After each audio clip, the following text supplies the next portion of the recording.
இப்ப எதுக்கு எல்லாரும் கோவப்படுறீங்க? அம்மா சும்மா விளையாட்டுக்கு சொன்னா அப்படியே சீரியஸா எடுத்துட்டு கிளம்பிடுவீங்களா? அம்மா என்னம்மா இது? சும்மா இருக்கிற பிரச்சனையில நீ வேற டென்ஷன் படுத்திக்கிட்ட. மா, இப்ப நம்ம கோடீஸ்வரியா இருக்கோம்னா அதுக்கு யார் காரணம்? நம்ம ஹோட்டல் தொழிலாளிகளான இவங்கதான்மா காரணம். இவங்க இல்லனா நம்ம இவ்வளவு தூரம் வளர்ந்திருக்க முடியுமா? நம்ம வளர்ச்சியோட பில்லர்ஸே இங்க நிக்கிறாங்களே, இவங்கதான்மா. ஏய் பக்கோடா, எத்தனை வருஷமா இந்த ஹோட்டல்ல வேலை பார்த்துட்டு இருக்க? அம்மா பத்தி உனக்கு தெரியாதா? சொல்லு. நீ என்ன சும்மா அம்மா சொன்னாங்கன்னு கோவப்பட்டு இருக்க? மாஸ்டர், இங்க பாருங்க, அம்மா உங்ககிட்ட இந்த மாதிரி பேசினதுக்கு நான் உங்ககிட்ட மன்னிப்பு கேக்குறேன். போங்க, எல்லாரும் போய் வேலையை பாருங்க. போங்க. இத பாருங்க அம்மா, நான் ஒன்னும் வேலை வெட்டி இல்லாம இல்ல. ஹோட்டல் சாப்பாடு சரியில்லைன்னு சொல்லி நீங்க தான் என்ன வாங்கன்னு கம்பல் பண்ணி கூப்பிட்டேன். இன்னொரு முறை இந்த அம்மா ஏதாவது பேசுச்சு அப்புறம் நான் கிளம்பிடுவேன், பாத்துக்கோங்க. அப்படி எதுவும் நடக்காம நான் பாத்துக்கிறேன், நீங்க போங்க. ஏய் பக்கோடா, போய் வேலையை பாருங்க. போங்க. வாங்க மாஸ்டர். என்னடி இவனுங்களுக்காக அம்மாவே அவமானப்படுத்துவியா? பேருக்கு தாண்டி இவனுங்க வேலைக்காரனுங்க, கொஞ்சம் விட்டா நம்மளையே முழுங்கிருவானுங்க. இவனுங்களையெல்லாம் வைக்க வேண்டிய இடத்துல வைக்கணும். நீ போவர இடம் கொடுத்த உன் தலைமையில ஏறி மிதிச்சிருவானுங்க. ஏமா, அட லூஸ் அம்மா, இவனுங்கெல்லாம் யார் எப்படின்னு எனக்கு தெரியாதா? ஆனாலும் அதெல்லாம் வெளியே காட்டிக்காம ராஜா பண்ணிதான் நாம மேல வரணும். இல்லன்னு வச்சுக்கோயேன், என் புருஷனுக்கு பதில் சொல்ல முடியாம இவங்கள நம்பி நமக்கு பேங்க்ல லோன் கூட கிடைக்காது. அதனால அதுக்கு முன்னாடி அலம்பல் பண்ணி நாம நினைக்கிறது நடக்காம போயிடக்கூடாது. அத ஃபர்ஸ்ட் நீ புரிஞ்சுக்கோ. என்னவோ போ.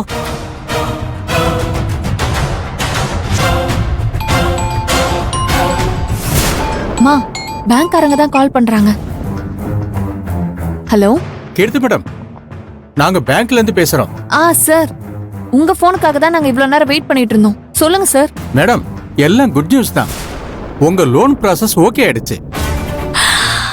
ஐயோ, என்ன சார் சொல்றீங்க? நிஜமாவா? ஆமா மேடம். நாளைக்கு மார்னிங் நீங்க திருசார கூட்டிக்கிட்டு பில்டரோட ஆபீஸ்க்கு வந்துருங்க. அங்க சின்ன ஃபார்மாலிட்டி மட்டும் ஒண்ணு இருக்கு, அதை செக் பண்ணிட்டு 3 கோடிக்கு நாங்க உங்க பேருக்கு டிடி கொடுத்துருவோம். ரொம்ப தேங்க்ஸ் சார். நீங்க சொன்ன மாதிரி நாளை காலையில நாங்க பில்டர்ஸ் ஆபீஸ்க்கு வந்துடுறோம். Okay madam. ஏய் என்னடி பேங்க்காரங்க என்ன சொன்னாங்க? அம்மா, நமக்கு நல்ல நேரம் ஸ்டார்ட் ஆயிடுச்சுமா. பேங்க்ல லோன் ப்ராசஸ் முடிஞ்சிருச்சாம். நமக்கு லோன் கிடைச்சிருச்சு. ஐயோ, நாளைக்கு வந்து டிடி வாங்கிக்க சொன்னாங்க. ஐயோ ஐயோ, எல்லாம் ஓ நல்ல நேரம் தாண்டி. இனிமே நம்ம வேற லெவல் தான் கீர்த்தி. மாஸ்டர் வரேன். மாஸ்டர், என்னம்மா? இன்னைக்கு நம்ம ஹோட்டல்ல வேலை செய்யற உங்களுக்கு எல்லாம் வடை பாயசத்தோட நல்ல சாப்பாடு போட்டு விருந்து வைக்கிறோம். டேஸ்டா எல்லாத்தையும் சமைச்சிருங்க. மாஸ்டர், இந்த புது பணக்காரங்க தொல்லை தாங்கவே முடியல மாஸ்டர். ஆட்டம் கொஞ்சம் ஓவரா தான் இருக்கு. ஐயோ, இதெல்லாம் எங்க போய் முடிய போகுதுன்னு தெரியலையே. சரி, வா கீர்த்தி போல.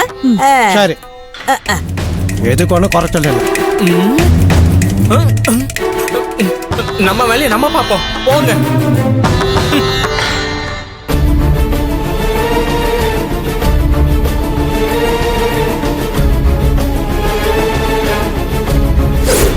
என் புருஷனை கூட்டிட்டு இந்த வீட்ல இருந்து நான் தனி கொடுத்துடும் போவேன். உன் கண்ணு முன்னாடியே அதையும் நான் நடத்தி காட்டுறேன். இது ஏன் சவால்.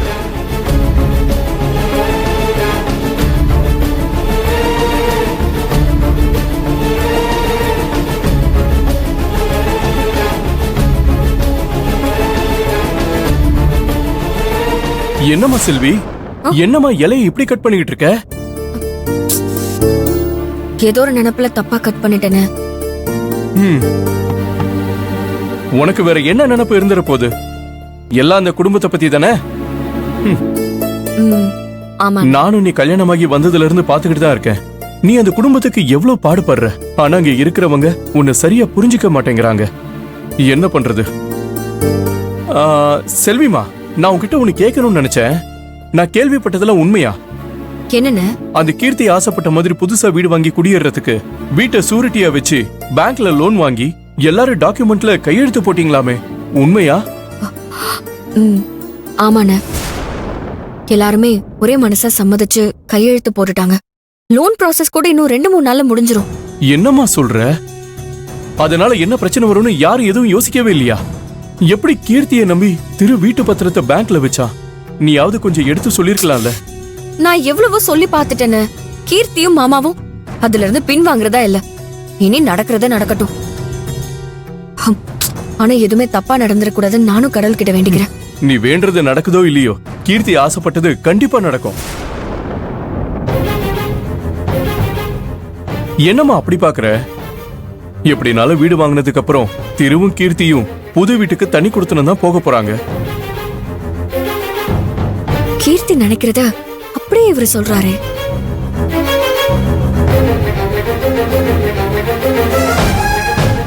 அண்ணே, ஏன் அப்படிலாம் சொல்றீங்க? அதெல்லாம் ஒண்ணும் இல்லைண்ணே. தனியா போகாம வேற என்ன பண்ணுவாங்களா? சண்முகம், அந்த கீர்த்தி ஒண்ணும் என் பொண்ணு மாதிரி புத்தி இல்லாதவ இல்ல. அவ கெட்டிக்காரி. யாரார எப்படி கவுக்கணும்னு வித்த தெரிஞ்சு வச்சிருக்கா. ஏமா இப்படி எல்லாம் பேசுறீங்க? பின்ன எப்படி பேச சொல்ற சண்முகம்? நான் பேசுறது உண்மையா இல்லையா? நீயே சொல்லு. அந்த கீர்த்திக்கு இவளுக்கும் ஒன்னதானே கல்யாணம் ஆச்சு. ஆனா பாரு, இப்ப அவ கர்ப்பமா இருக்கா. அது மட்டும் இல்ல, புருஷனை கைக்குள்ள போட்டுக்கிட்டு புதுசா வீடு வாங்கி தனி குடுத்தனம் போறா. இப்படி இருக்கிறப்போ இவளும் புத்திசாலித்தனமா யோசிச்சா இவளுக்கு தானே நல்லது. கடைசி காலத்துல நாங்களும் சந்தோஷமா இருப்போம். என்ன பண்றது?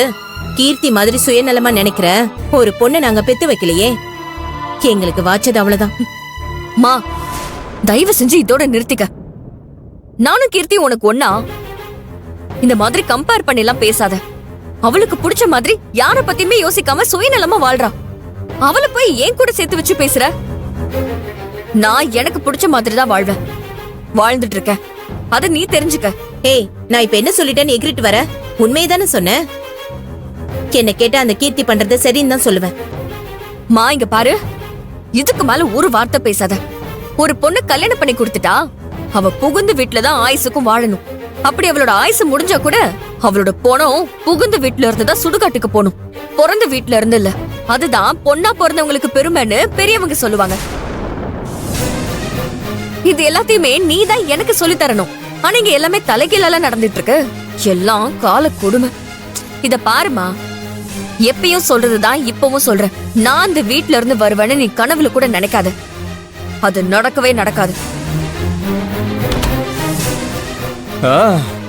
இந்த அறிவும் தெளிவும் என் பொண்டாட்டிக்கு இருந்திருந்தா நான் சந்தோஷமா இருந்திருப்பேன்.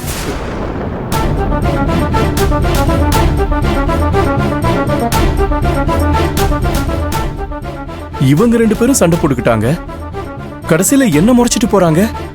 நான் என்ன பண்ணேன்? நான் என் பொண்டாட்டி கூட தானே சந்தோஷமா இருக்கணும்னு சொன்னேன்.